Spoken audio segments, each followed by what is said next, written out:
अकाल दोस्तों, स्वागत है आप सबका मेरे YouTube चैनल स्वप्निल जंक्शन पर। और मैं आशा करता हूं कि आप सभी स्वस्थ और सुरक्षित होंगे। दोस्तों, आज की इस वीडियो में बात करूंगा मैं IPL के बारे में, यानी इंडियन प्रीमियर लीग के बारे में।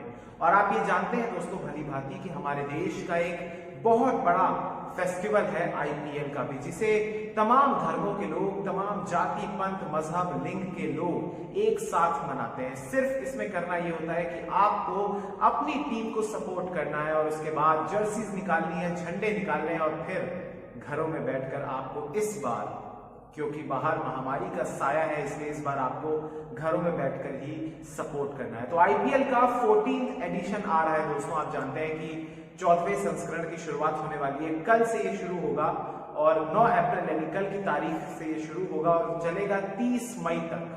और इसके कुछ मुख्य पॉइंट्स, मुख्य बिंदु मैं आपको संक्षेप में बताना चाहूंगा और इसके बाद आज की इस वीडियो में एनालिसिस करेंगे 3 टीम्स का, उसके बारे में आगे बताऊंगा। लेकिन थोड़ी सी बात IPL के इस 14वें सीजन के बारे में, यानी ऐसी कौन कौन सी वो खास बातें हैं जो कि इस 14वें सीजन को, यानी 14th एडिशन को और भी ज्यादा खास बनाती हैं। सबसे पहली बात यह है दोस्तों कि जैसा कि आप जानते हैं कि हमारे देश के भीतर कोविड का संकट है, महामारी एक बार फिर से पैर पसार रही है। अपने देश में लगातार मामले सामने भी आ रहे हैं। फिर भी इसी को मद्देनजर रखते हुए IPL को दरअसल 6 शहरों में ही एक प्रकार से सीमित रखा गया है।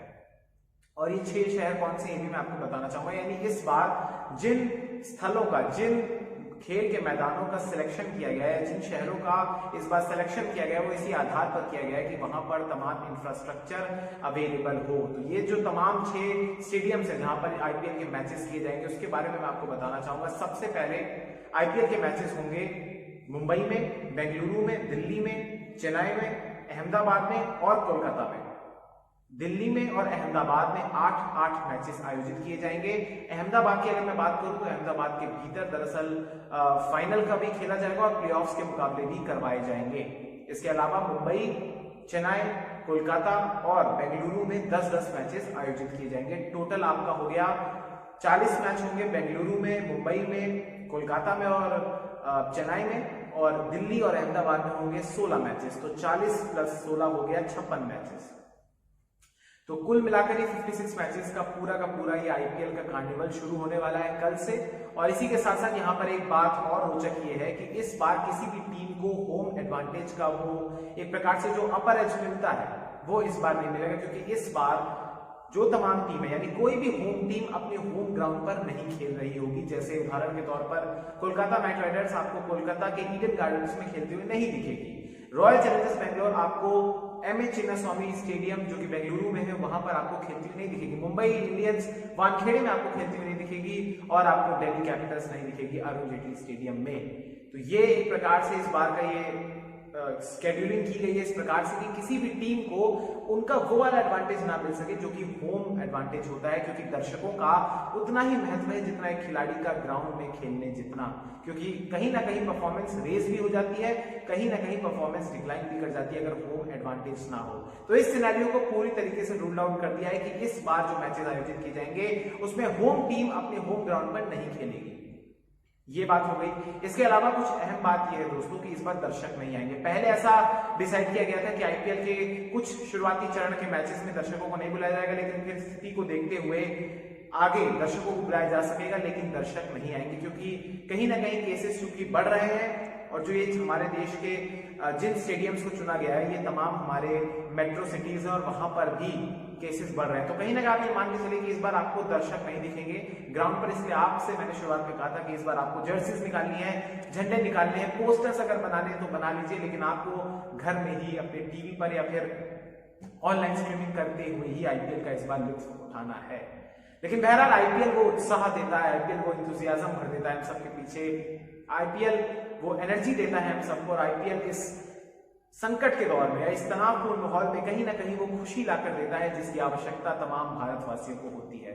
लिहाजा आज की इस वीडियो में बात होगी IPL के बारे में ही। कहीं ना कहीं इस बार IPL का पूरा टूर्नामेंट जिस प्रकार से पिछली बार आप जानते हैं कि कोविड के जब महामारी का आगमन ही हुआ था, उसके बाद लॉकडाउन लग गया था, फिर सितंबर से नवंबर तक IPL को आयोजित किया गया था आप जानते हैं कि UAE में। और उस टाइम भी पूरा एक बायो बबल बनाया गया था, उसी के अंदर तमाम मैचेस करवाए गए थे, तमाम टीम्स को ठहराया गया था, 3 ही ग्राउंड्स पर आयोजित किया गया था। इस बार इसका दायरा थोड़ा सा बढ़ाया गया है। इस बार 6 शहर हैं, 6 स्टेडियम्स हैं और देश में हो रहा है, उससे ज्यादा महत्वपूर्ण बात कोई हो नहीं सकती। हालांकि सवाल अभी भी ये उठ रहा है कि कई सारे लूप होल्स हैं। लूप होल्स की बात आज की इस वीडियो में नहीं करूंगा मैं, लेकिन थोड़ा सा जिक्र जरूर करना चाहूंगा। लूप होल्स में ये है कि जैसे पिछली बार जब यूएई में हो रहा था तो उस समय बीसीसीआई ने एक फर्म को हायर किया था कि वो बायो बबल बनाए या सिक्योरिटी पे पूरा ध्यान दे, लेकिन इस बार ऐसा कुछ नहीं है। एक सवाल ये भी उठ रहा है कि जब दर्शक नहीं आ रहे हैं तो फिर क्या जरूरत है इस पीक टाइम पे, जब इस समय कोविड बढ़ रहा है तो फिर क्या जरूरत है ऐसी कि और तमाम शहरों को एक्सप्लोर किया जा रहा है और वहां पर मैचेस को आयोजित किया जा रहा है। कुछ ही शहरों में या 1-2 शहर में या फिर एक प्रकार से एक ही शहर में अगर एक शहर सेंट्रिक होता या एक राज्य सेंट्रिक होता तो शायद ये ज्यादा बेहतर होता है। इस प्रकार के कुछ लूप होल्स हैं। प्लस एक बात और उठ रही है कि कई सारे केसेस भी सामने आ रहे हैं जिसमें खिलाड़ियों से लेकर ग्राउंड स्टाफ तक कई सारे लोग संक्रमित पाए गए हैं। तो ये आईपीएल पर भी कोरोना का संकट, कोरोना के एक प्रकार से जो काले बादल है वो मंडरा रहे हैं। लिहाजा बेहद सेफ्टी की जरूरत है, क्योंकि इसमें विदेशी खिलाड़ी भी आते हैं, इसमें देश के खिलाड़ी तो है ही। कोई भी खिलाड़ी अस्वस्थ नहीं होना चाहिए, कोई भी खिलाड़ी के पास या उसको ऐसी दिक्कत नहीं होनी चाहिए जो कि कोरोना जैसी हो। फिलहाल कुछ ऐसे प्लेयर्स हैं जिन्हें कोविड हुआ भी है और कुछ ऐसे जिनकी नेगेटिव रिपोर्ट भी आ गई और कुछ ग्राउंड के स्टाफ भी हैं, इन लोगों को भी कोविड हुआ है। तो मैं शीघ्र स्वस्थ होने की कामना भी करता हूं, लेकिन बहुत सारे प्रोटोकॉल्स का पालन करना पड़ेगा क्योंकि ये भारत की सॉफ्ट पावर से जुड़ा हुआ टूर्नामेंट है।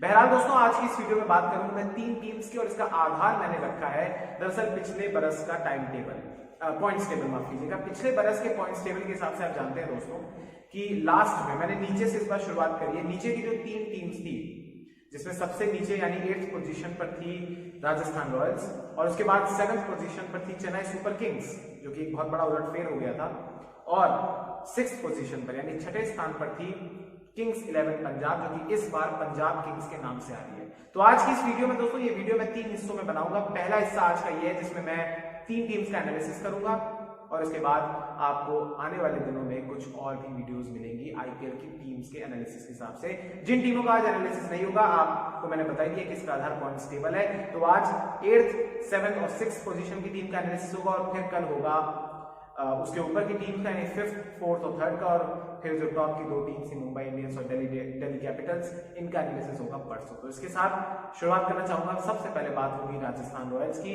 क्योंकि वो पिछले सीजन में 8th पोजीशन पर आए थे।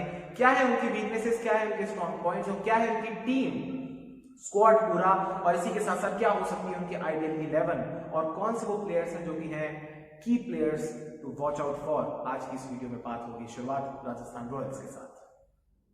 राजस्थान रॉयल्स, आप जानते हैं दोस्तों कि आईपीएल का जो पहला सीजन हुआ था उसकी चैंपियन टीम थी राजस्थान रॉयल्स, और उसके बाद से कहीं ना कहीं पहला सीजन के बाद से सबकी अपेक्षा थी कि राजस्थान रॉयल्स और अच्छा परफॉर्म करेगी, लेकिन उन्होंने कहीं ना कहीं उस अपेक्षा के अनुरूप प्रदर्शन नहीं किया।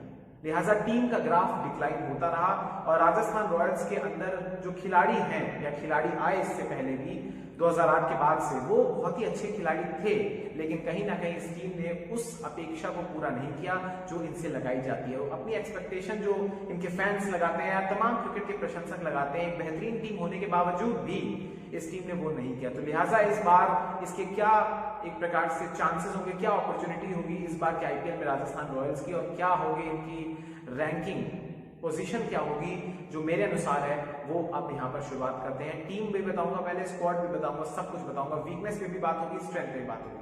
तो सबसे पहले बात दोस्तों संजू सैमसन की करूंगा, क्योंकि पिछले सीजन में इनके कप्तान थे स्टीवन स्मिथ, जिन्हें इस बार इन्हें रिलीज कर दिया गया है स्टीव स्मिथ को, और इस बार कप्तानी दी गई है संजू सैमसन के कंधों पर, यानी कंधों पर उनकी कमान होगी राजस्थान की। और संजू सैमसन के बारे में आप जानते हैं दोस्तों, युवा है, विकेट कीपर बल्लेबाज है, ताबड़तोड़ बल्लेबाज है। कम से कम अगर मैं आईपीएल की बात करूं, इंटरनेशनल क्रिकेट में उन्हें ज्यादा मौके नहीं मिले, लेकिन आईपीएल में एक बहुत ही अच्छा प्रोस्पेक्ट है संजू सैमसन। और आज बात यही करूंगा कि आखिर इस टीम में और कौन कौन से खिलाड़ी हैं मौजूद। तो शुरुआत सबसे पहले थोड़ा सा संक्षेप में बताऊंगा कि जैसे आपको याद होगा दोस्तों कि राजस्थान रॉयल्स के साथ एक विवाद भी है। जैसे शुरुआत तो मैंने करी कि ये फर्स्ट टाइम चैंपियन थे, फर्स्ट सीजन के चैंपियन थे 2008 में, लेकिन इसके बाद 2016 और 17 में स्पॉट फिक्सिंग के आरोप के तहत ये टीम भी, और चेन्नई के साथ ये टीम उन दोनों सीजन में नहीं खेली थी, एलिमिनेट हो गई थी, इनको सस्पेंड किया गया था दोनों उस सीजन से 2016-17 के, तो वहां पे ये नहीं खेले, लेकिन इसके बाद इन्होंने वापसी करी, लेकिन कुछ खास प्रदर्शन नहीं कर पाए। अब यहाँ पर बात दोस्तों मैं करूंगा लास्ट सीजन की भी थोड़ी सी। लास्ट सीजन में इस टीम ने थोड़ी सी झलकियां दिखाई, लेकिन ये टीम प्लेऑफ्स में नहीं पहुंच पाई और आखिरी पायदान पर थी, यानी 8th पोजीशन पर थी। कुछ यादगार मैचेस जरूर इन्होंने जीते, लेकिन बहुत ही खराब प्रदर्शन था। इस बार क्या होता है देखना पड़ेगा। तो बात दोस्तों सबसे पहले मैं करूंगा इनकी स्क्वाड की। इनके स्क्वाड में सबसे पहले जाहिर सी बात है कप्तान संजू सैमसन है, फिर आकाश सिंह है, अनुज रावत है, चेतन सकारिया है, जयदेव गुनाथकट है, कार्तिक त्यागी है, केसी करेप्पा है, कुलदीप यादव है, महिपाल लोमरोड है, मनन बोहरा है, राहुल तेवटिया है, मयंक मार्कंडे है, रियान पराग है, शिवम दुबे है, यशस्वी जायसवाल है, श्रेयस गोपाल है, और इसके बाद इसमें जो फॉरेन प्लेयर्स हैं वो भी आप जान लीजिए, जो विदेशी खिलाड़ी हैं। एंड्रू टाई है इनके पास, जॉस बटलर है, बेन स्टोक्स है, क्रिस मॉरिस है, डेविड मिलर है, लियाम लिविंगस्टोन है, मुस्तफिजुर रहमान है। जोफ्रा आर्चर इस टीम में फिलहाल मौजूद नहीं है, अपनी सर्विसेज नहीं देंगे, लेकिन हो सकता है आने वाले सीजन के कुछ नेक्स्ट चरण में या नेक्स्ट लेग में हो सकता है आपको दिख जाए, लेकिन फिलहाल जोफ्रा आर्चर इस टूर्नामेंट में नहीं है, उनकी फिंगर में इंजरी हो गई थी, इस कारण वो नहीं है। तो ये तो इनकी हो गई स्क्वाड। और यहाँ पर दोस्तों आप देख सकते हैं कि इनके पास कुछ विदेशी खिलाड़ियों का अच्छा संतुलन है, कुछ अच्छे विदेशी खिलाड़ी इनके पास मौजूद है, कुछ मैच विनर्स मौजूद हैं जो कि अपने ही दिन पर अकेले मैच को वन साइडेड जिता सकते हैं, लेकिन कहीं ना कहीं इनके पास उसका विकल्प नहीं है। अगर फर्ज कीजिए जॉस बटलर अगर चोटिल हो जाते हैं तो इनके पास उसी स्टैंडर्ड का एक मैच विनर नहीं है, उसकी बहुत बड़ी कमी है। बेन स्टोक्स अगर चोटिल हो जाते हैं तो उसके विकल्प के तौर पर इनके पास खिलाड़ी नहीं है। यही इनका एक बहुत बड़ा लूप होल भी है कि इनके पास जो इनकी जो फायर पावर है वो एक प्रकार से उसका विकल्प कोई नहीं है और वो लिमिटेड है। इसके अलावा ये तो इनकी वीकनेस नंबर 1 हो गई। इसकी वीकनेस एक और ये है कि इनके पास जो इंडियन खिलाड़ी है उनके पास ज्यादा अनुभव नहीं है, यानी ज्यादा से ज्यादा जो इनके पास इंडियन खिलाड़ी है वो अनकैप्ड है, और कहीं ना कहीं इस बात का उनको इफेक्ट इसलिए भी पड़ेगा क्योंकि IPL is all about Indian players. आप इंडियन प्लेयर्स के बिना, क्योंकि एक टीम के अंदर 7 खिलाड़ी भारत के होते हैं, भारतीय खिलाड़ी होते हैं, तो अगर वो अच्छा परफॉर्म नहीं करेंगे तो फिर कैसे आपकी टीम आगे बढ़ेगी सिर्फ और सिर्फ अपने फॉरेन प्लेयर्स के ही बलबूते पर। तो ये एक बहुत बड़ा इनके वीक पॉइंट है मुझे लगता है। और इसके अलावा एक वीक पॉइंट ये है कि इनके पास जो बॉलिंग है, क्योंकि जोफ्रा आर्चर चलेगा जो कि विश्व के मैं मानता हूं one of the greatest bowlers हैं इस टाइम के, अलॉन्ग विद जसप्रीत बुमराह, लेकिन आप ये देख सकते हैं कि इस बार जोफ्रा आर्चर नहीं मौजूद होंगे तो इनकी जो इनकी गेंदबाजी है वो इस बार कमजोर हो गई है।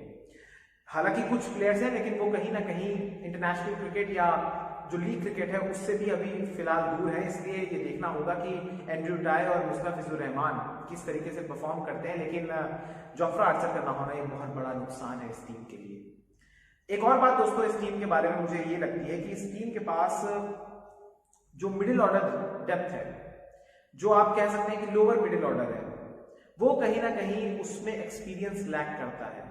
अगर ये लोग क्रिस मॉरिस को खिलाते हैं तो कहीं ना कहीं वो एक्सपीरियंस आ सकता है, लेकिन क्रिस मॉरिस फिर बात करूंगा क्योंकि क्रिस मॉरिस को इन्होंने इतनी ज्यादा धनराशि में खरीदा है, वो आईपीएल के इतिहास के सबसे महंगे खिलाड़ी बने जो ऑक्शन में बिके हैं, और अगर क्रिस मॉरिस सारे मैचेस नहीं खेलते हैं तो ये सबसे बड़ा नुकसान होगा राजस्थान रॉयल्स को, क्योंकि उन्होंने एक तो इतनी बड़ी कीमत लेके खरीदा है, प्लस क्रिस मॉरिस भी अपने दिन पर मैच विनर है, और अगर क्रिस मॉरिस चोटिल हो जाते हैं तो बहुत बड़ा धक्का लगेगा। उनका भी इस टीम के पास विकल्प मौजूद नहीं है।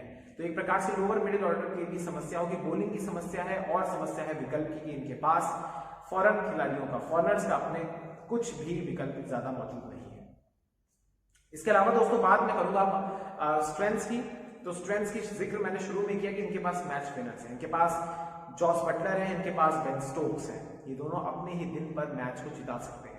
प्लस इसके अलावा इनके पास अगर मैं बात करूं तो संजू सैमसन है जो अपने दिन पर एक तरफा मैच कर सकते हैं, पावर प्ले में अच्छा बैटिंग करते हैं, लोअर जब आपके ओवर्स खत्म होने वाले होते हैं, जो आपके डेथ ओवर्स होते हैं उसमें भी अगर ये रहे तो उसमें भी ताबड़तोड़ बल्लेबाजी कर सकते हैं, मिडिल ओवर्स में भी छक्के मार सकते हैं, तो ये इनके पास एडवांटेज है।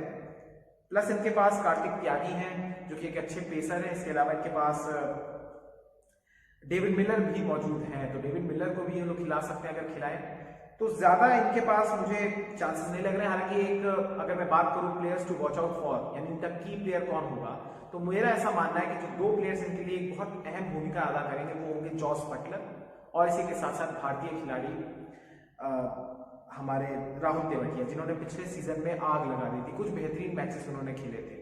मेरा ऐसा मानना है कि अगर जॉस बटलर अच्छा परफॉर्म करते हैं इस टीम के लिए तो शायद ये टीम कहीं स्टैंड कर सकती है, लेकिन अगर इस टीम को एक साथ इनको फायर पावर करनी पड़ेगी, एक साथ पूरी टीम को एक प्रकार से लड़ना होगा, तभी ये टीम कुछ कर सकती है। अन्यथा इस टीम का फिर से मैं मानता हूं कि या तो 7th पोजीशन पर होगी या फिर 8th पोजीशन पर होगी, इससे आगे मैं इस टीम को नहीं देता हूं अगर इनका कलेक्टिव एफर्ट नहीं लगता है। राहुल तेवतिया की बात करूं, राहुल तेवतिया ने पिछले सीजन में झलक दिखाई थी और इसके बाद उन्हें इंडिया का भी ड्रेसिंग रूम दिखाया गया था, यानी अगर इस सीजन में वो चल जाते हैं तो फिर कहीं ना कहीं एक बहुत ही अच्छा प्रोस्पेक्ट होंगे हमारे देश के लिए भी और इस टीम के लिए भी।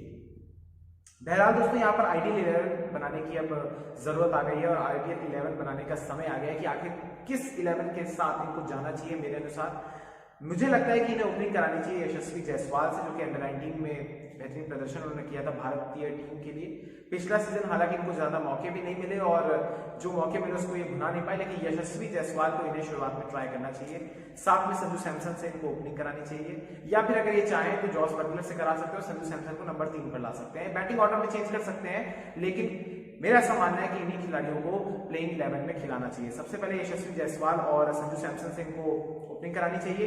बेन स्टोक्स का तीसरा होना चाहिए, चौथे पर होना चाहिए जॉस बटलर, पांचवें पर शिवम दुबे, छठे पर इनके पास रियान पराग, सातवें पर राहुल तेवतिया, फिर क्रिस मॉरिस को, फिर एंड्रयू टाई को, श्रेयस गोपाल और कार्तिक त्यागी। तो ये लाइनअप होना चाहिए अगर इनका, तो मुझे लगता है कि ये टीम अच्छा परफॉर्म कर सकती है, क्योंकि इस टीम में आप देख सकते हैं कि शिवम दुबे भी आपको बॉलिंग के ऑप्शन देंगे, अच्छे ऑलराउंडर है, आरसीबी से आए हैं, और इसमें आपके पास राहुल तेवतिया भी है जो ऑलराउंडर है, तो वो भी कुछ ओवर स्पिन के फेंक सकते हैं।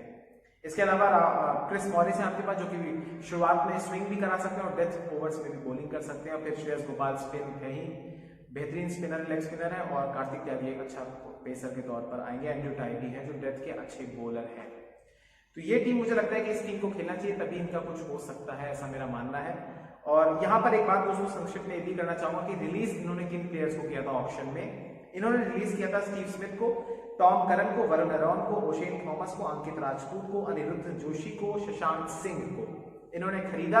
जिन लोगों को उसमें सबसे पहले तो जिन 8 खिलाड़ियों को इन्होंने खरीदा है दोस्तों, आप जानते हैं कि इसमें साउथ अफ्रीका के क्रिस मॉरिस हैं, उन्हें 16.25 करोड़ में, यानी 16 करोड़ 25 लाख रुपए में इनको खरीदा था और सबसे महंगी बोली थी दोस्तों। इसके अलावा इन्होंने शिवम दुबे को खरीदा था 4.4 करोड़ में, मुस्तफिजुर रहमान को 1 करोड़ में खरीदा था, आकाश सिंह को 20 लाख में, कुलदीप यादव को 20 लाख में, चेतन सकारिया को 1.2 करोड़ में, लिविंगस्टोन जो कि इंग्लिश खिलाड़ी है उनको 75 लाख में, और केसी करियप्पा जो कि भारतीय खिलाड़ी है इनको 20 लाख रुपए में इन्होंने खरीदा था। तो उम्मीद करते हैं कि ये टीम, जिसके मैचेस मुंबई, दिल्ली, कोलकाता और बेंगलुरु में होंगे, ये टीम अच्छा परफॉर्म करे। एक साथ करेगी तो शायद पहुंच भी सकती है, लेकिन मुझे नहीं लगता कि ये टीम टॉप 4 में जाएगी, और मेरा ऐसा मानना है कि इस टीम की जो रैंकिंग होगी, पोजीशन होगी, वो होगी 7th या फिर 8th। बढ़ते हैं अगली टीम की तरफ, और ये टीम है चेन्नई सुपर किंग्स। आईपीएल की सबसे सफल टीम अगर आप ट्रॉफी के लिहाज से देखेंगे तो मुंबई इंडियंस है, क्योंकि उन्होंने 5 बार चैंपियनशिप जीती है। लेकिन कहीं ना कहीं अगर आप ओवरऑल रिकॉर्ड देखेंगे तो इसमें चेन्नई सुपर किंग्स को मैं आईपीएल की सर्वश्रेष्ठ टीम मानता हूं, क्योंकि ये एक ऐसी टीम है जिसने आईपीएल के 2 सीजन नहीं खेले, जैसा मैंने आपको शुरुआत में राजस्थान के केस में बताया, क्योंकि ये राजस्थान भी निलंबित हुई थी और इसी के साथ साथ चेन्नई सुपर किंग्स भी निलंबित हुई थी। लेकिन ये टीम उसके बावजूद 3 बार खिताब जीत चुकी है, 2010 में, 2011 में और 2018 में, यानी अपनी वापसी, बैन के बाद जो की वापसी उसमें इन्होंने खिताब जीता। और इसके अलावा ये टीम 8 बार प्लेऑफ्स में भी जा चुकी है। तो एक बेहतरीन टीम है। एमएसडी इसके कप्तान है, थाला महेंद्र सिंह धोनी इसके कप्तान है, और ये एक बेहतरीन टीम है। इस टीम के बारे में बताऊं तो इसने पिछले बरस एक बहुत बड़ा उलटफेर हुआ था आईपीएल में कि ये टीम क्वालिफाई नहीं कर पाई थी, यानी ये पहली बार ऐसा हुआ था चेन्नई सुपर किंग्स के साथ कि वो आईपीएल के अंतिम 4 में नहीं पहुंच पाई। इसलिए इस बार भी इस टीम से अपेक्षा है। लोग कई सारे एक प्रकार से सवाल भी खड़े कर रहे थे कि ये डैडी टीम है, यानी इसमें बहुत सारे ऐसे प्लेयर्स हैं जो कि उम्रदराज है और वो इंटरनेशनल क्रिकेट से भी दूर है, लिहाजा इस टीम का क्या होगा प्रोस्पेक्ट। लेकिन फिर भी इस बार ये टीम और मजबूत लग रही है। इसके कुछ की प्लेयर्स पिछले बार मौजूद नहीं थे, सुरेश रैना नहीं थे मौजूद, लेकिन इस बार उनकी भी वापसी हुई है। कुछ खिलाड़ियों को इन्होंने रिलीज भी किया है, कुछ को नया बाइज भी किया है, और इनके कौन होंगे की players to watch out for, उसकी भी बात करेंगे। सबसे पहले शुरुआत होगी चेन्नई सुपर किंग्स की टीम के बारे में दोस्तों, स्क्वाड के बारे में। टीम स्क्वाड इनकी इस प्रकार से है कि इसमें एमएसडी है, जाहिर सी बात है, इसमें सुरेश रैना है, अंबाती रायडू है, केएम आसिफ है, दीपक चहर है, ड्वेन ब्रावो है, फाफ डुप्लेसी है, शार्दुल ठाकुर है, आर साई किशोर है, मोइन अली है। चेतेश्वर पुजारा है, भगत वर्मा है, हरी निशांत है, इमरान ताहिर है, एन जगदीशन है, कर्ण शर्मा है, लुंगी निगीडी है, सेंटनर है मिचेल सेंटनर, रविंद्र जडेजा है, ऋतुराज गायकवाड़ है, सैम करन है, रॉबिन उथप्पा है, कृष्णप्पा गौतम है, एम हरिशंकर रेड्डी है। ये एक अच्छी टीम लग रही है दोस्तों। इसके अलावा यहां पर आपको मैं बताना चाहूंगा कि इस बार जॉश हेजलवुड नहीं है, जो कि एक बहुत अच्छे पेसर है चेन्नई के लिए। जॉश हेजलवुड नहीं है, वो अपने आने वाले जो फ्यूचर के प्रोग्राम जिसमें वर्ल्ड कप है, ऑस्ट्रेलिया का दौरा भी है, उसके लिए प्रिपरेशन के तहत वो इस बार आईपीएल में नहीं खेल रहे हैं। तो ये तो इनकी स्क्वाड होगी दोस्तों। इनकी वीकनेस जो मुझे लगती है वो ये है कि इस बार टीम के पास एक प्रकार से वही चीज है कि इसके कई सारे प्लेयर मैच प्रैक्टिस से बाहर रहे हैं, यानी जो इंटरनेशनल मैच का एक्सपोजर होता है उससे इसके खिलाड़ी बाहर रहे हैं। ये एक बहुत बड़ा सवाल उठेगा, चाहे सुरेश रैना के लिए हो, चाहे एमएसडी के लिए हो, या ड्वेन ब्रावो के लिए हो, या फाफ डु प्लेसी के लिए हो, क्योंकि ये लोग इंटरनेशनल क्रिकेट से अब संन्यास ले चुके हैं। लिहाजा अब वो वाली चीज लाना, वो वाली मैच प्रैक्टिस मिलना बहुत मुश्किल, क्योंकि ये चीज पिछले बरस भी इनको अफेक्ट किया था। इस बार भी हो सकता है ये करे, लेकिन मैं उम्मीद करूंगा कि ऐसा ना हो। इसके अलावा इस बार दोस्तों इनकी जो एक स्ट्रेंथ मुझे लगती है वो ये है कि सुरेश रैना की वापसी हुई है। सुरेश रैना की वापसी के साथ एक, क्योंकि सुरेश रैना इस टीम का एक प्रकार से अगर दिल धोनी है तो धड़कन इस टीम की सुरेश रैना है। एक थाला है, एक चिन्ना थाला है, यानी छोटे थाला है। तो एक प्रकार से सुरेश रैना की वापसी एक बहुत बड़ा इंडिकेटर और पॉजिटिव पॉइंट भी है चेन्नई सुपर किंग्स के लिए। और इनके एक और पॉजिटिव ये है कि इनके पास एक ऐसे दो खिलाड़ी हैं, शार्दुल ठाकुर और सैम करन, जिनके अंदर लड़ने का जज्बा है, जो कि मैच विनर के तौर पर आप देख सकते हैं। रविंद्र जडेजा है इनके पास, जो कि मेरा ऐसा मानना है कि इस समय देश के भीतर मौजूद एक बेहतरीन, एक प्रकार से सर्वश्रेष्ठ आप कह सकते हैं कि ऑलराउंडर है। फील्डिंग उनसे आप ले सकते हैं, उनसे आप बैटिंग करा सकते हैं, बॉलिंग करा सकते हैं, 3 डायमेंशनल प्लेयर है। फील्डिंग तो मैंने जिक्र उनका है ही अप्रतिम, सर्वश्रेष्ठ। बैटिंग में भी छक्के वो लगा सकते हैं डेथ ओवर्स में आकर, और इसी के साथ साथ बॉलिंग भी वो आपको करा के देते हैं। एक अच्छे प्लेयर है। तो ये तो इनकी कुछ स्ट्रेंथ्स भी हो गई, और वीकनेसेस का भी मैंने आपको मिक्सचर बता दिया। लेकिन कहीं ना कहीं इनके पास एक जो मुझे एक बहुत बड़ा लूप होल लगता है वो ये लगता है कि कहीं ना कहीं इस टीम को फिर से कहीं वो चीज ना लगे कि जैसे शुरुआत में मान लीजिए इनके की प्लेयर्स नहीं चले, यानी शुरुआत में अगर सुरेश रैना और एमएस धोनी नहीं चले तो क्या ये टीम फिर से बैठ जाएगी? ये मुझे लगता है, क्योंकि ये टीम फील वाली टीम है। इस टीम को डिकोड करना बेहद मुश्किल है, और कहीं ना कहीं ये टीम इंस्पिरेशन से भी चलती है कि अगर उनके की प्लेयर्स नहीं चले तो क्या ये टीम पूरी बैठ जाएगी, ये देखना होगा। लेकिन बहरहाल दोस्तों यहाँ पर अब बात इस चीज की भी होगी कि आखिर इन्होंने आईपीएल के ऑप्शन में किन लोगों को खरीदा और किन लोगों को इन्होंने रिलीज किया। सबसे पहले बात, इन्होंने खरीदा कृष्णप्पा गौतम को 9.25 करोड़ को 25 करोड़, यानी 9 करोड़ 25 लाख रुपए में इन्होंने खरीदा। वो आईपीएल के इतिहास के सबसे महंगे अनकैप्ड प्लेयर भी बन गए। इन्होंने खरीदा फिर मोइन अली को 7 करोड़ में। अब इन्होंने आप देखिए कृष्णप्पा गौतम और मोइन अली को इसलिए खरीदा क्योंकि इनको ऑफ स्पिनर चाहिए था, और एक इस प्रकार का ऑफ स्पिनर चाहिए था जो कि बैटिंग भी कर सके, यानी ऑलराउंडर चाहिए था। तो ये स्पिनिंग ऑलराउंडर्स इनको मिले हैं दो, जो कि बैटिंग भी बहुत अच्छी करते हैं। मोइन अली के तो क्या ही कहने, और कृष्णप्पा गौतम भी एक इफेक्टिव और एक बहुत ही अच्छा प्रोडक्ट है, बहुत ही अच्छा एस्पेक्ट है। हिटिंग दोनों करते हैं, क्लीन हिटिंग दोनों करते हैं। चेतेश्वर पुजारा को इन्होंने लिया, जो कि एक एक्साइटिंग है। हालांकि इसको एक 22 से ज्यादा इसको आप देख सकते हैं कि ये एक रिस्पेक्ट के तौर पर उनको लिया गया। तो चेतेश्वर पुजारा स्कीम का हिस्सा होंगे, 50 लाख रुपए में उनको खरीदा है। हरिशंकर रेड्डी 20 लाख रुपए में, भगत वर्मा 20 लाख रुपए में, और हरी निशांत 20 लाख रुपए में उनको भी खरीदा है आईपीएल में। इन्होंने जिन प्लेयर्स को रिलीज किया उसमें केदार जाधव है, वॉटसन, शेन वॉटसन चूंकि रिटायर हो गए तो वो रिलीज हो गए। हरभजन सिंह को इन्होंने रिलीज किया, और किया इन्होंने पीयूष चावला को, मोनू सिंह और मुरली विजय को। तो इन 6 खिलाड़ियों को इन्होंने रिलीज किया है और खरीदा है इन 6 खिलाड़ियों को, जिनका मैंने जिक्र शुरुआत में किया। अब आइडियल 11 बनाते हैं इस टीम की, चेन्नई सुपर किंग्स की आइडियल 11 क्या होगी जो इस टीम को जीतने के लिए वो चांसेस दे सकती है। सबसे पहले मेरा ऐसा मानना है कि ऋतुराज गायकवाड़ से इनको ओपनिंग करानी चाहिए, और फाफ डु प्लेसी से, क्योंकि ऋतुराज गायकवाड़, आपने याद होगा दोस्तों कि लास्ट सीजन में 3 लगातार अर्धशतक उन्होंने बनाए थे, और वो ऐसा करने वाले चेन्नई के पहले बल्लेबाज थे। तो बेहतरीन एस्पेक्ट है, युवा है, और इस बार मुझे उम्मीद है कि इस बार वो प्रदर्शन अच्छा करेंगे। नहीं करते तो फिर उनके पास ऑप्शन ये होगा कि रॉबिन उथप्पा को लेकर आए, लेकिन शुरुआत में इनको ऋतुराज गायकवाड़ के साथ ही जाना चाहिए। फाफ डु प्लेसी होंगे इनके साथ उनके दूसरे साझेदार के तौर पर, और सुरेश रैना से इनको तीसरा नंबर कराना चाहिए। अंबाती रायडू होने चाहिए, ऐसा मेरा मानना है। महेंद्र सिंह धोनी को 5वें स्थान पर आना चाहिए, 6th पर आना चाहिए, यानी 6ठे पर आना चाहिए एक प्रकार से रविंद्र जडेजा को। 7वें पर ये खिला सकते हैं सैम करन को, मोइन अली को, या फिर ड्वेन ब्रावो को। इन तीनों में से किसी एक को खिला सकते हैं। मैं जाऊंगा शुरुआत में सैम करन के साथ। इसके अलावा शार्दुल ठाकुर होंगे, फिर दीपक चहर होंगे, लुंगी निकीटी होंगे और इमरान ताहिर को भी मैं खिलाना चाहूंगा। तो ये टीम होगी जिसमें पेसर्स के रूप में इनके पास दीपक चहर, शार्दुल ठाकुर और लुंगी निकीटी होंगे, और एक ऑलराउंडर अगर सैम करन से शुरुआत करेंगे तो वो होंगे। और अगर मैं बात करूं स्पिनर्स की तो इसमें ताहिर होंगे, इसमें जडेजा होंगे, और कुछ ओवर्स अगर जरूरत पड़ी, अगर किसी का दिन खराब हुआ तो सुरेश रैना भी फिरकी गेंदबाजी कर सकते हैं। तो ओवरऑल ये टीम अच्छी लग रही है। थाला को चलना होगा, धोनी को चलना होगा इस बार, क्योंकि पिछली बार उनका जो सीजन था वो बहुत ही खराब था, और ये टीम धोनी को ही देखती है और धोनी पर एक प्रकार से निर्भर करती है। धोनी की प्रेजेंस ही इस टीम की परफॉर्मेंस को बढ़ाती है, धोनी की परफॉर्मेंस इस टीम को बढ़ाती है। तो अगर इस टीम को परफॉर्म करना है तो धोनी को परफॉर्म करना होगा। फिर इनके जो मैंने आपको बताया कि players to watch out for, Sam Curran और रविंद्र जडेजा, उनको तो सर्वश्रेष्ठ प्रदर्शन करना होगा।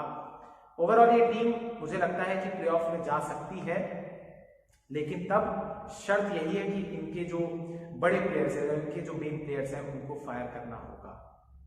तो बहरहाल पिछली बार इनका जो स्थान था वो 7वां स्थान था, जिसकी किसी ने अपेक्षा नहीं की थी, लेकिन इस बार मुझे उम्मीद है कि अगर ये टीम अच्छा खेली तो 4th पोजीशन पर जरूर आ सकती है। बात दोस्तों मैं करूंगा इनके स्टेडियम्स की, जहां पर इनके मैचेस होंगे, उन स्थलों की। तो इसमें मुंबई, दिल्ली, बेंगलुरु और कोलकाता में इनके मैचेस होंगे। तो ये होगी बात। और इसके साथ ही इस बार इस टीम का मुझे लगता है कि कुछ अलग करेगी ये टीम, कुछ अनोखा ये टीम करेगी। उम्मीद देखते हैं कि आखिर क्या होता है चेन्नई सुपर किंग्स का। ये तो आईपीएल के टूर्नामेंट की शुरुआत में शुरू होगा, देखने को मिलेगा, लेकिन मुझे इस टीम से उम्मीदें हैं पर्सनली। बहरहाल चलते हैं अब अपनी आखिरी टीम की तरफ। जो अंतिम टीम है हमारी, वो टीम है दरअसल किंग्स 11 पंजाब, या यूं कहूं कि इस बार नए नाम के साथ आई पंजाब किंग्स। तो आज की इस वीडियो में बात होगी आखिरी टीम की, जो कि इस वीडियो के लिहाज से आखिरी टीम है, यानी पंजाब किंग्स। इसका पुराना नाम होता था किंग्स 11 पंजाब। कप्तानी इस बार भी केएल राहुल कर रहे हैं। और जल्दी से बात करूंगा दोस्तों इस टीम के बारे में संक्षेप में, कि इस टीम का सर्वश्रेष्ठ प्रदर्शन रहा था अब तक में 2014 का सीजन, जिसमें इन्होंने फाइनल में जगह बनाई थी, फाइनल में पहुंचे थे और केकेआर से इनको शिकस्त मिली थी। इसके बाद से इनका प्रदर्शन खराब रहा है, और यही कारण है कि इस टीम में बेहतरीन खिलाड़ी होने के बावजूद भी ये टीम फाइनल में एक बार पहुंची है और कभी भी खिताब नहीं जीत पाई है। यहाँ पर दोस्तों शुरुआत में मैं बात करना चाहूंगा इस स्क्वाड के बारे में, और एक चीज स्क्वाड के बारे में डिस्कस करने से पहले बताऊंगा कि इस टीम ने अपने बहुत सारे खिलाड़ियों को रिलीज कर दिया था, लिहाजा इनके पास 53 करोड़ रुपए बचे हुए थे, जो कि आईपीएल के ऑप्शन में सर्वाधिक थे। इसलिए इनके पास ऑप्शन थे कि ये कई प्लेयर्स को खरीद सकते हैं, उसकी बोली में जा सकते हैं, ऑप्शन में जा सकते हैं और बड़ा हाथ ले सकते हैं। इन्होंने ये किया भी है। तो शुरुआत दोस्तों करूंगा कि इन्होंने किसे लिया है, आखिर किसे लिया है वो भी आपको जाना जरूरी है, फिर किसे रिलीज किया और फिर उसके बाद अल्टीमेटली स्क्वाड बताऊंगा। इन्होंने लिया है जय रिचर्डसन को, जिसको लिया है 14 करोड़ में, राइले मेरेडिथ को लिया है 8 करोड़ में, शाहरुख खान को 5 करोड़ 25 लाख में, मोइसेस हेनरिक्स को 4 करोड़ 20 लाख में, डेविड मलान को, जो कि विश्व के पहले नंबर 1 पर इस समय काबिज है T20 की रैंकिंग्स में बात करो बल्लेबाज, फैबियन एलन को 75 लाख में खरीदा, जलन सक्सेना को 30 लाख में, सौरभ कुमार को 20 लाख में और उत्कर्ष सिंह को भी 20 लाख रुपए में इन्होंने खरीदा है, बाई किया है। रिलीज किनको किया वो भी आप जान लीजिए, ग्लेन मैक्सवेल को इन्होंने रिलीज किया, शैलन कॉटरल को इन्होंने रिलीज किया, कृष्णप्पा गौतम को इन्होंने रिलीज किया। हालांकि मैं अभी भी सोच रहा हूँ कि गौतम को इन्होंने क्यों रिलीज किया, वो एक अच्छा ऑप्शन है, उनके वो ऑफ स्पिन भी डालते हैं। इस टीम का अगर मैं आपको जब स्क्वाड बताऊँ तो इनके पास ऑफ स्पिनर की कमी है, यूं कहिए है ही नहीं। तो कृष्णप्पा गौतम को हालांकि इनको नहीं करना चाहिए था, लेकिन इन्होंने किया। मुजीबुर रहमान को भी इन्होंने रिलीज किया है, पता नहीं क्यों, क्या इनकी योजना है, शायद कुछ और प्लान कर रहे हैं, लेकिन इन्होंने किया है। जगदीश सुचित को किया है, करुण नायर को किया है, तजिंदर सिंह को किया है और किया है हार्डर्स विलोइन को। अब इनके पास जो स्क्वाड बच जाती है, इनकी जो नई स्क्वाड है वो आप देख लीजिए। केएल राहुल जाहिर सी बात है कप्तान है, क्रिस गेल है, मयंक अग्रवाल है, पूरन है, निकोलस पूरन, डेविड मलान है, मनदीप सिंह है, सरफराज खान है, Prabhsimran Singh, Deepak Hooda, Shahrukh Khan, Moises Henriques, Fabian Allen, Utkarsh Singh, Jalaj Saxena, Mohammed Shami, Chris Jordan, Jhye Richardson, Murugan Ashwin, Riley Meredith, Ravi Bishnoi, Arshdeep Singh, Saurabh Kumar, Ishan Porel, Darshan Nalkande और हरप्रीत बरार। ये तो टीम है इनकी, स्क्वाड है पूरी की पूरी। और मैं मानता हूं कि जो आइडियल 11 को खिलानी चाहिए वो भी आप जान लीजिए। आइडियल 11 की होनी चाहिए, जिस टीम के साथ इनको उतरना चाहिए वो होनी चाहिए केएल राहुल और मयंक अग्रवाल से ओपनिंग। फिर क्रिस गेल से शुरुआत इनको नहीं करनी चाहिए मेरा समझना, क्योंकि वो इंटरनेशनल क्रिकेट से दूर है। हालांकि क्रिस गेल अपने आप में यूनिवर्स बॉस है, अपने आप में एक अल्टीमेट लेजेंड है इस गेम के, इस फॉर्मेट के, और अपने दिन पर वो एक तरफा मैच जिता सकते हैं। लेकिन कहीं ना कहीं इंटरनेशनल क्रिकेट से दूर होने के कारण उन्हें पहला मैच या शुरुआत में नहीं खेलना चाहिए। अगर डेविड मलान नहीं चलते तो फिर उनकी वापसी जाहिर सी लाजमी सी बात है। तो मेरा ऐसा मानना है शुरुआत में डेविड मलान के साथ जाना चाहिए, फिर निकोलस पूरन को ही तो खिलाना चाहिए। एक बेहतरीन बैट्समैन है, मल्टी डायमेंशनल प्लेयर है, फील्डिंग भी अच्छी करते हैं, बैटिंग तो करते ही है, क्लीन हिटिंग करते हैं, तो एक बेहतरीन इनके मैच विनर साबित होंगे निकोलस पूरन, ऐसा मेरा मानना है। शाहरुख खान को इनको खिलाना चाहिए, जो कि भारत की डोमेस्टिक क्रिकेट में भी हाल में इन्होंने बहुत ही अच्छा प्रदर्शन किया है, चाहे विजय हजारे ट्रॉफी हो या फिर हो मुश्ताक अली T20, तो एक शाहरुख खान का पोजीशन इनको खिलाना चाहिए। मनदीप सिंह या फिर दीपक हुड्डा में से किसी एक को छठे पायदान पर खिलाना चाहिए। स्थान पर क्रिस जॉर्डन को इनको खिलाना चाहिए, क्योंकि भले ही महंगे साबित होते हैं लेकिन विकेट टेकिंग गेंदबाज है। फिर जाहिर रिचर्डसन को लाजमी खिलाना चाहिए, क्योंकि इतनी बड़ी राशि लेकर खरीदा है तो उनके प्लान्स में वो शामिल होंगे ही। रवि बिश्नोई या मुरुगन अश्विन के फॉर्म में इनके पास बेहतरीन युवा लेग स्पिनर्स हैं, दोनों लेगीज हैं और पिछले बरस इन्होंने अच्छा प्रदर्शन किया था, अच्छा इन्होंने एक प्रकार से टफ टाइम दिया था विपक्षी टीमों को, और मोहम्मद शमी तो हैं। तो ये इस टीम के साथ अगर ये जाएंगे तो मुझे लगता है कि इनकी टीम जीत सकती है और इनकी टीम प्लेऑफ्स में जगह बना सकती है अगर ये अच्छा प्रदर्शन करें। बहरहाल दोस्तों, यहाँ पर इनकी कुछ वीकनेस मुझे लगती है वो ये है कि इनके पास गेंदबाजी में उतने ऑप्शन नहीं है, या फिर यूं कहिए कि गेंदबाजी में शमी के अलावा, और शमी भी कभी कभी महंगे साबित होते हैं, तो शमी के अलावा इनके पास कोई ऐसा बॉलर नहीं है जो एक प्रकार से डेथ में बॉलिंग कर सके। और कहीं ना कहीं पिछली बार यही हुआ था कि ये टीम बहुत ज्यादा रन दे रही थी पावर प्ले में भी और डेथ ओवर्स में भी, इसलिए इस टीम की सबसे बड़ी समस्या गेंदबाजी है मुझे लगता है। ऑफ स्पिनर का ना होना भी बहुत बड़ी समस्या कर सकता है, और मेरा मानना है इसके पास, इस टीम के पास ऑफ स्पिनर नहीं होना इनको दिक्कत देगा। लेकिन कुछ पॉजिटिव्स भी हैं। पॉजिटिव्स के फॉर्म में सबसे पहले केएल राहुल और मयंक अग्रवाल है, दोनों प्लेयर्स अच्छे रन बनाते हैं, पार्टनरशिप अच्छी करते हैं, दोनों ने पिछले सीजन में शतक भी लगाया था। फिर क्रिस गेल अगर उतरते हैं तो क्रिस गेल अपने आप में मैच विनर है, क्या ही उनका जिक्र किया जाए, वो लेजेंड है। डेविड मलान अगर अच्छा प्रदर्शन करते हैं तो वो भी एक रिस्पॉन्सिबल और रिलायबल एस्पेक्ट हो सकते हैं, प्रोस्पेक्ट हो सकते हैं, माफ कीजिएगा। और निकोलस पूरन तो इनके player to watch out for होंगे, मेरा ऐसा मानना है। दो प्लेयर जो इनके होंगे, जो मैच विनर होंगे, की प्लेयर्स होंगे, वो होंगे पहले निकोलस पूरन और दूसरे मेरा ऐसा मानना है कि इनके होंगे केएल राहुल। केएल राहुल भले ही हो सकता है शुरुआत में कम स्ट्राइक रेट के साथ खेले, मेरा ऐसा मानना है, लेकिन वो रन जरूर बनाएंगे, तो ये इस टीम को एक अलग ही स्थान पर पहुंचा सकता है। तो उम्मीद करते हैं कि इस बार किंग्स इलेवन पंजाब का या पंजाब किंग्स का नए नाम के साथ आएगा, इनका प्रदर्शन भी नया रहा। पिछली बार उन्होंने झलकियां दिखाई थी, लेकिन फिर वही बात है जैसा पिछला सीजन में हुआ था कि 3 टीमें ऐसी थी नीचे की जिनके 12 पॉइंट से 6-6 जीते थी, फिर भी वो क्वालिफाई नहीं कर पाई थी। तो पिछली बार एक अलग ही सीजन था, पिछला तो साल ही अलग था, लेकिन इस बार उम्मीद करते हैं कि टीम पेपर पर जितनी अच्छी लग रही है उतना प्रदर्शन अच्छा ग्राउंड पर भी करे। तो ये था किंग्स इलेवन पंजाब का एक प्रकार से थोड़ा सा संक्षेप में बात। और एक चीज और कि इनके मैचेस मुंबई, चेन्नई, अहमदाबाद और बेंगलुरु में होंगे। उम्मीद करते हैं इस बार ये टीम पूरी पावर के साथ आएगी और अच्छा प्रदर्शन करेगी और एक बार फिर से अपने पंजाब के और देश भर के क्रिकेट प्रशंसकों को अच्छी बैटिंग, अच्छी बॉलिंग करेगी और ना उम्मीद नहीं करेगी, निराश नहीं करेगी अपने प्रदर्शन से, क्योंकि हर बार पंजाब की बात होती है और पंजाब ने इस बार टीम भी अच्छी बनाई है, विकल्प भी इन्होंने अच्छे रखे हुए हैं और कहीं ना कहीं जिनको इनकी जरूरत थी उन्हें भी इन्होंने खरीदा है। बहरहाल मोइसेस हेनरिक्स के बारे में जाते बात करूंगा कि मोइसेस हेनरिक्स जो कि इस टीम में शामिल है, उनका रोल भी बेहद अहम होगा। ऑस्ट्रेलियन ऑलराउंडर है और अगर खेलते हैं तो अपने दिन पर भी अच्छा प्रदर्शन कर सकते हैं, मल्टी डायमेंशनल वो भी है। बहरहाल अब इसी के साथ दोस्तों मैं अंत करना चाहूंगा आज की इस वीडियो का और उम्मीद करता हूं कि अब जब कल आपके साथ जुड़ूंगा तो उसमें 3 अन्य टीमों का जिक्र होगा, जिसमें कोलकाता नाइट राइडर्स होगी, जिसमें रॉयल चैलेंजर्स बेंगलोर होगी और होगी सनराइजर्स हैदराबाद। तो आज की इस वीडियो ये लंबी हो गई है, लेकिन इसमें 3 टीमों का जो एनालिसिस मैंने किया है, उम्मीद करता हूं आपको पसंद आया होगा। इस वीडियो को लाइक कीजिएगा, चैनल को सब्सक्राइब कर दीजिएगा, बेल के आइकन को जरूर दबा दीजिएगा ताकि जब भी मैं अपनी कोई भी वीडियो डालूं आप तक उसका नोटिफिकेशन फौरी तौर पर पहुंच जाए। आईपीएल का इंतजार सबको है, बेसब्री के साथ है, कल शुरू हो रहा है और इसी के साथ साथ अब आपको मास्क भी पहनना है, सैनिटाइजर्स का भी उपयोग करना है, हाथों को नियमित रूप से धोना है, फिजिकल डिस्टेंसिंग का पालन करना है क्योंकि कोविड के केसेस बढ़ रहे हैं। एंजॉय कीजिए घरों में बैठकर आईपीएल को और मिलते हैं बहुत जल्द एक नई वीडियो के साथ, आईपीएल के इसी के सेकंड पार्ट के साथ। बहुत बहुत धन्यवाद। जय हिंद, जय भारत, वंदे मातरम, इंकलाब जिंदाबाद, सत्यमेव जयते। नमस्कार।